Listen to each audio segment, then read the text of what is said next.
This is the 2017 Fiat 124 Spider, and there's absolutely nothing wrong with it. Let's take it for a drive.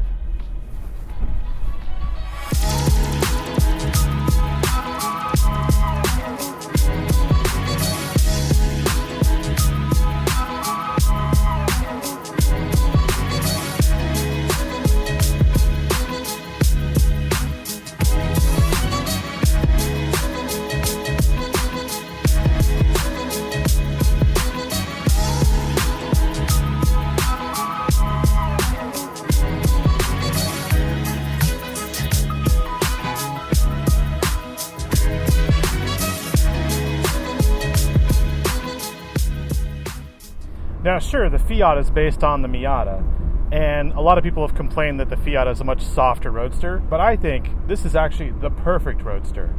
For starters, I can comfortably put my arm on the windowsill, and unlike the Miata, I have a soft touch door sill. The Miata is a little bit more hardcore, and I think it's actually too hardcore to be a comfortable roadster these days. The Fiat is a throwback.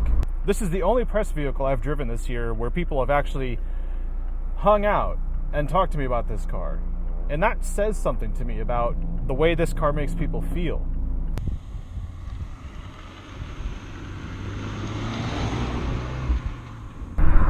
That's why I call it the mirror on the ceiling. You see, when everyone sees a Miata, they go, oh, that's a Miata. But when they see this Fiat, they immediately think, oh, how I really want to be in one of those. Oh, how fun that must be. And they're right. I'm having a ton of fun in this thing. And that's why I think this is one of the best cars to come out this year. It's got a manual transmission. You can get an optional ASIN automatic, which I don't know why you would unless you specifically had to. If you don't know how to drive stick, this is a great car to learn on.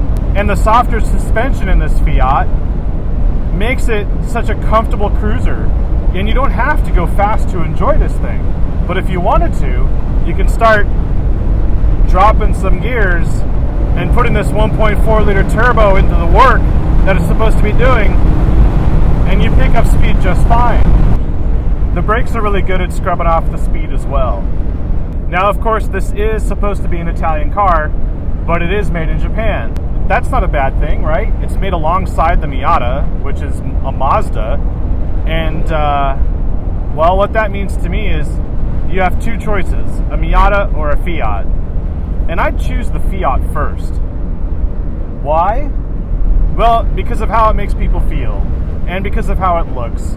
It's just something that seems right at this day and age. And keep in mind, this is election season. Today is Halloween, and this car is putting people in a real good mood. Now, this is the bone stock Classico version. You can always get the Lusso, and you can always get the Abarth. The difference here is, in the bone stock version, you do not get heated seats, so you'd have to upgrade to the Lusso. And as far as power goes, you get 160 horsepower in this car, and while that might not sound like a lot, keep in mind the Subaru Outback 2.5 liter, that one has 175 horsepower. So we're only talking about a 10% difference in power between a Fiat 124 Spider and a Subaru Outback. That's remarkable. And let's not forget this car is right around 2,500 pounds. I'm 6 feet tall. I'm 280 pounds, give or take. And I'm almost 10% the weight of this vehicle. So is the power adequate? From my perspective, oh yeah.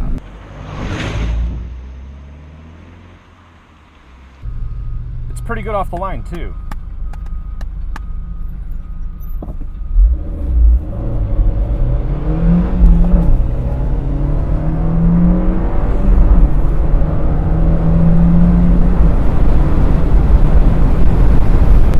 Now, it does have traction control, which spoils the fun a little bit. I've never really wanted to turn it off, but if you did turn it off, I'm sure it would be one hell of an experience. Now, what I like about this Fiat the most is that it does not have leather seats. If you've ever parked a convertible in the sun and gotten back into the car and it had leather seats, you know what I'm talking about. The seats heat up to a point where you cannot sit in the car. And this fabric is awesome because it's basically like a wetsuit. You just get in it. There's no temperature fluctuation. You slide in, it's comfortable. You slide out, you leave the top down. Hell, I haven't even been locking the car. Something really cool about these seats too is that the headrests actually have speakers in them. So when I'm on a call, and this does have Bluetooth wireless calling and Bluetooth wireless audio, the calls actually come in through the speaker in the headrest, and it sounds like a voice in the back of my head. It's actually really cool. And the microphone is right up here, meaning that even with the top down and even the windows down, people can hear me. So it does a really good job at attenuating the frequencies, cutting out all the noise that you can get in a convertible when the top is down, and well, it's just a fun car to have, even on a daily basis. Even though it's made in Japan, there are a few touches in here that make it totally Italian. Like, for instance, on this screen here, I actually have settings. And under settings, there's a tab called Safety. And when I get to that tab, it's blank. That's awesome. Typically Italian right there. And then the other thing is, I thought there was no trunk light. But it turns out there is a trunk light. And it's toggled with a switch. So, is it a manual switch, or is it actually a switch that turns it on or off regardless of whether the trunk is open or closed? I don't know. That's so Italian for me. And lastly, it says premium fuel recommended, but then it also says it in Italian. That's the only bit of Italian I've ever seen on this car. And it's not really an Italian car. It's just a Fiat made in Japan. But not to confuse me even further, is the fact that the glass and some of the parts actually say Mopar. Now, some people may complain that the overhang in the front is too long, but it actually makes it reminiscent to the original 124 Spider. To tell you the truth, a lot of people I know who saw this car immediately thought this was in the $50,000 to $60,000 range. Can you believe this car is only $27,000? As far as the driving dynamics, this car is a little loose, and I like that because you don't have to drive it really hard to have the kind of fun you're looking for. The difference between this and the Miata as well is that when I'm cruising along in the city or on a highway and I want to pass somebody, I don't have to downshift because that turbo is right there in the sweet spot. I can just put my foot down. That's definitely why I like this over the Miata, because you don't have to work too hard to enjoy it. Sure, the seat backs are a little narrow, but they still hold me in place, and that's important when I want to have fun. So I'm not going to hold that against it. The one thing I will hold against this car is this button on the steering wheel between the volume up and the volume down. It looks like a mute button, but it actually activates voice commands, and those come through in the back of the headrest. So one day I went to a drive-thru ordering a coffee, and I hit that on accident thinking it was mute. And as I'm trying to place my order, this is trying to understand my order. It was funny and annoying at the same time. The only other problem is, these are so thin, you can't get a garage door opener to hang on to them. And they also don't pivot. They're fixed to the top. So you can't move this over and block sun from the side. Now you can get a Bose stereo as an option, but I don't see why you need it. Because first off, there's a lot of noise when the top is down and up, and you do hear the exhaust as well.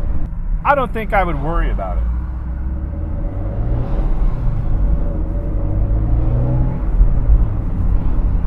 Now keep in mind, if you live in Malibu, Santa Monica, Venice Beach, hell, even Northern California, you do want heated seats. And that's the only downside to the base version, is that you cannot get heated seats.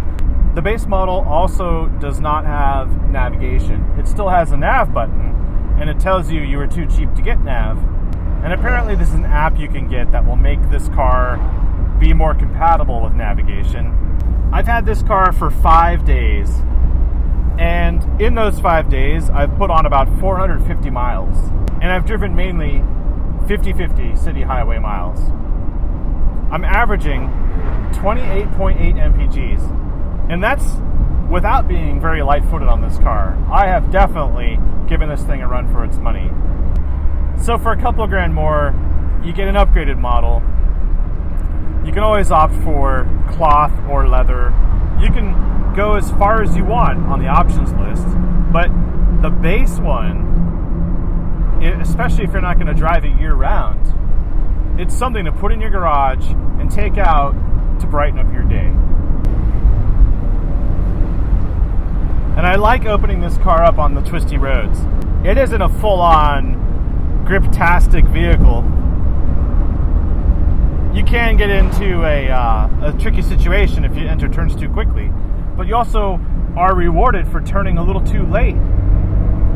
It's just that you don't want to turn too tight and too quickly, because there is a sensation that that back end is going to snap out from under you. The fact that it's 27 grand means that there's finally a cheap way to have real good fun.